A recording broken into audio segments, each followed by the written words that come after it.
ایک زمانہ تھا، ایک درخت کو لوگ پوجنے لگے، تو وہاں ایک صوفی تھا، عبادت گزار تھا، شب زندہ دار تھا۔ اسے پتا چلا کہ لوگ درخت کو پوج رہے ہیں، تو اس کے دل میں بڑی غیرت جاگی، توحید کی غیرت ہوتی ہے، وہ جاگی اور وہ کھڑا ہوا، اس درخت کو کاٹ دوں گا جس کو لوگ اللہ کا شریک سمجھ رہے ہیں اور پوج رہے ہیں۔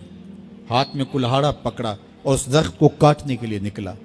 راستے کے اندر شیطان کھڑا تھا، اس نے کہا میں تو نہیں جانے دوں گا، اور شیطان نے راستہ روکا، اس نے پٹک کے شیطان کو زمین پہ مارا اور اس کی چھاتی پہ بیٹھ گیا۔ شیطان بہت مکار ہے اور وہ ہر ایک کو ایک طریقے سے نہیں لوٹتا، اس کے بڑے مکر و فریب اور دجل و تلبیسات ہیں۔ اس نے دوسرا طریقہ اختیار کیا، اس نے کہا جناب آپ عبادت گزار ہیں، تہجد گزار ہیں، شب زندہ دار ہیں، آپ درخت کو کاٹیں گے، لوگ آپ کے مخالف ہو جائیں گے، پھر آپ کو ان کے مقابل کھڑا ہونا پڑے گا، اور سویرے شام لڑائی ہی لڑائی، آپ کی عبادتوں کے وقت میں خلل آئے گا۔ تو آپ نے ان کی قبر میں تھوڑا جانا ہے، آپ کی قبر اپنی ہے، ان کی قبر اپنی ہے، آپ چھوڑیے ان کو۔ اور ساتھ ہی کہا کہ جب آپ مصلی اٹھایا کریں گے تو نیچے سے 1 درہم مل جایا کرے گا آپ کو، تو آپ اس سے اپنے کھانے پینے کا انتظام کر لیا کریں گے اور آپ فارغ البال بھی ہو جائیں گے۔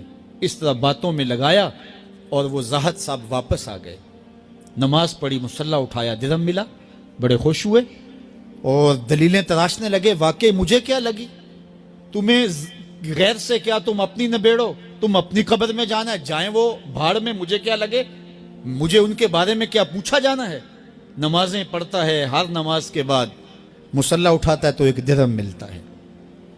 کافی دن گزر گیا، دل بھی آہستہ آہستہ مردہ ہو گیا۔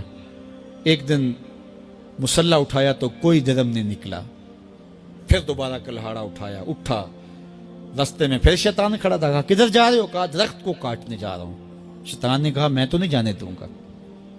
اس کو تجربہ تھا کہ میں اس کو پٹک کے زمین پہ مارا تھا، یہ میرے سے طاقتور تو ہے ہی نہیں، اس نے پھر گریبان سے پکڑ لیا، شیطان نے پٹک کے زمین پہ مارا اور چھاتی پہ بیٹھ گیا۔ وہ زاہد صاحب پریشان ہو گئے، شیطان کو کہنے لگے کہ یہ کیسے ہوا، میرا تو تجربہ ماضی کا یہ تھا کہ میں طاقتور ہوں اور تم کمزور ہو، لیکن اب تم نے پٹک کے مجھے زمین پہ مارا۔ تو کہا صاحب اس دن تم اللہ کی رضا کے لیے جا رہے تھے، آج تم درہم کے لیے جا رہے ہو۔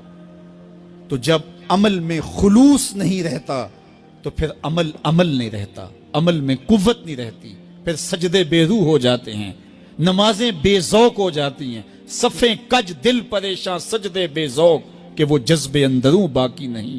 نماز روزہ حج زکوٰۃ سب کچھ ہے باقی مگر تو باقی نہیں۔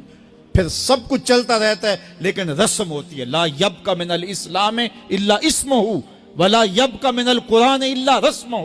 پھر قرآن پڑھا جاتا ہے، رسم ہوتا ہے، قرآن دل کو پھر نہیں بدلتا، اس لیے کہ رسم ادا ہو رہی ہوتی ہے۔ جب رسم ادا ہو رہی ہو تو پھر قرآن دل کو نہیں بدلتا، جب قرآن کے طور پہ پڑھا جا رہا ہو پھر یہ دلوں میں رنگ اتارتا ہے اور معرفت کا نور دیتا ہے اور دلوں کے زنگ اتارتا ہے۔ اچھی سواری فی زمانہ انسان کی ضرورت ہے۔ اس زمانے میں گھوڑا تھا، اس زمانے کے اندر موٹر سائیکل ہے، یا جس کو اللہ نے آسودگی دی ہے تو وہ اپنی استطاعت کے مطابق گاڑی خرید لے تو اس کی ضرورت پوری ہو جائے، یہ انسان کی خوش بختی ہے۔ اور جب رب سے مانگ رہا ہو تو یہ مانگے، یہ کوئی تقویٰ نہیں بندہ کہے کہ یا اللہ مجھے گاڑی نہ دینا، میں پیدل ہی کھجل ہونا ہے، یہ کوئی بات نہیں ہے، یہ کوئی تقوی کے زمرے میں نہیں چیز آتی۔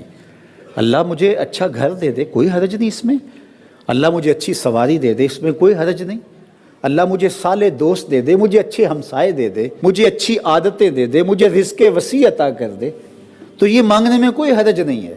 ایک طرف یہ ہے مانگنے میں کوئی حرج نہیں، اور ایک یہ ہے کہ زندگی لگا ان کاموں پہ دینا اور اس کے لیے حلال حرام کی تمیز ہی ختم ہو جائے، یہ ایک دوسری حد ہے۔ تو یہ دوسری انتہا پسندی سے بھی روکا گیا ہے، اور اس انتہا پسندی سے بھی روکا گیا کہ نہیں میں پھٹے ہوئے کپڑے ہی پہننے ہیں۔ اللہ کے محبوب علیہ الصلوۃ والسلام نے کبھی واجبی سے لباس بھی پہنے ہیں، اور کبھی ایسا ہوا ہے کہ حلے آئے ہیں تو حضور نے وہ بھی زیب تن کیے، جو مل گیا حضور نے پہن لیا۔ حضور علیہ الصلوۃ والسلام کے پاس سواریاں بھی تھیں اور اچھے کھانے بھی حضور نے لیے ہیں، لیکن کبھی جو کی روٹی ہے حضور نے وہ بھی کھائی ہے اور اس پر بھی اللہ کا شکر ادا کیا ہے۔ تو یہ چیزیں حسنات دنیا سے تعلق رکھتی ہیں۔ بارگاہ عزدی میں یہ دعا کیجئے کہ اللہ ہمیں حسنات دنیا عطا کرے۔ دنیا کی حسنات ہی مانگی ہیں نا، دنیا کی اچھائیاں مانگی ہیں نا، برائیاں تو نہیں مانگی۔ اور یہ چیزیں اگر